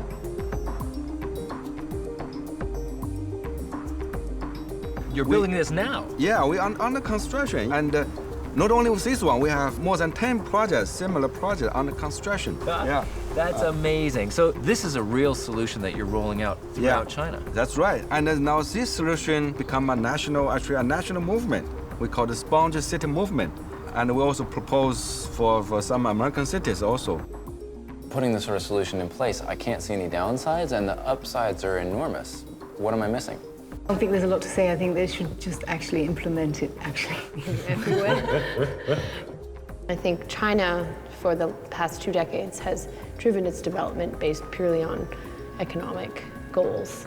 And for an idea such as balancing our ecosystem with the water that we're having to manage, for a harmonious system doesn't necessarily hit on all of those key performance indicators for economic development. Yes, but now people in China that live here, Chinese people who are gaining more prosperity, they're getting more money, they actually now want this quality. They want better nature, they want better quality of life. I think it's totally possible in China because they have so much resources, they have the manpower, and I think even in cities like Shanghai, I think it's totally feasible to do. We just should do it. Professor Yu's Sponge City movement has already made waves, with the Chinese government committing 86 billion yuan over the next 3 years into pilot programs across China. To stem the tide of disastrous floods and at the same time nurture a clean environment worthy of a sustainable, healthy lifestyle, Professor Kong Jin-yu has shown China and the rest of the world what smart, clean, green thinking can do for urban planning. Still to come, a smartwatch that looks like a child's play toy, but that delivers a big bang for busy parents. China's dream of a clean, green, smart future was once just a lofty ideal. But in the next couple of decades, it has the potential to become the world leader in creating a smarter, greener planet. But the immense time, energy, and resources required to sustain the economic growth to drive the innovations needed comes at a cost. For next-generation families hoping to realize that dream, it often means juggling long work hours with staying connected to their young families. A smart new future means smart new thinking. One man who's been super smart about how to do that is China's Sogou search engine VP and one of the creators of a very cool tech product. This smart little wristwatch is his brainchild. It looks like a toy, but it's loaded with features and removes the need for young children to have a smartphone. Ah, here it is. Excellent. Oh, that's beautiful. So you just talk into it and they hear you just like on the phone? 好，我给你演示一下吧，简单。按下面这个键，长按住的话可以说话。Hello， 宝贝儿，你在哪儿？松开的时候它会自动发送。OK， 因为这个表是绑在我的家庭里面的，我的2个孩子同时在用，所以说他们之间也可以通过这样的一些通话。当你看到这个消息的时候，你点一下下面那个按键就可以播放。Hello， 宝贝儿，你在哪儿？ Oh, excellent. I can do the same in reverse. 对，你可以试一下。Hello, hello. Yeah. Hello, hello. Oh, fantastic. Each watch requires a mini SIM card. Voice messages are recorded and sent via a messaging function through the mobile network, their parents' phone, and vice versa, regardless of the distance, and it's lightning quick. So I know there's a lot of reasons why families are having a hard time staying in touch with their kids. Is that what you built this to solve? 最早的时候，因为我自己是一个父亲。大概在2年前的时候，因为工作是非常的繁忙，所以说很少有时间来陪自己的孩子。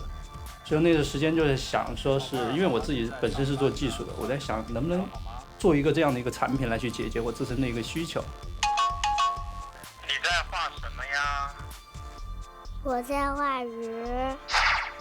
然后我问了一下我周围的朋友或者是同事，发现大家都很有这个共鸣。所以说我就想尝试一下做这样的一个产品来满足我自己的一个需求。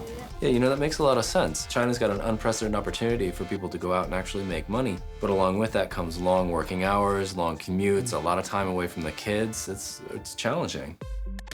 The team at Sogou have now produced 2 models under the Timo brand. The T1 watch, for 2 to 5-year-olds, has GPS tracking and a live chat function that's only available between parent and child. The T2 is for 6 to 9-year-olds, featuring live chat, phone calling, and a unique first for China, education content notification functions. Now, the team are about to launch their latest version, the Candy Cat M series for 10 to 14-year-olds. What does the new model do?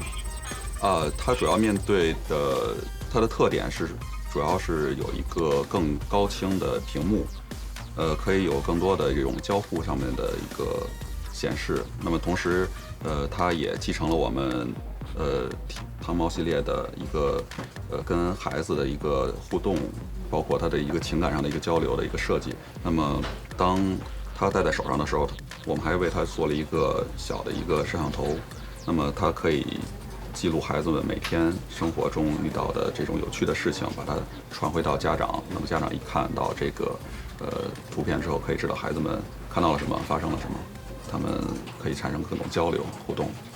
Cool, very cool. What began as a simple communication idea has evolved into a full-blown communication channel between children of all ages and busy parents without the need for a smartphone. This technology is leading the market in instant chat accessibility and is now developing more educational features which link into the school system. It also has the ability to send and receive communication between the teachers and parents, creating a super advanced education ecosystem. An innovation that is just one of a phenomenal volume of inventions that are paving the way for a smarter, clean, green China. From revolutionary technology that has the potential to supercharge food production into the 22nd century. Ideas that could radically transform energy production to power the cities of tomorrow. Smart, autonomous vehicles that make transport more comfortable and safer. The goal? A super clean, green, smart planet to herald the 22nd century.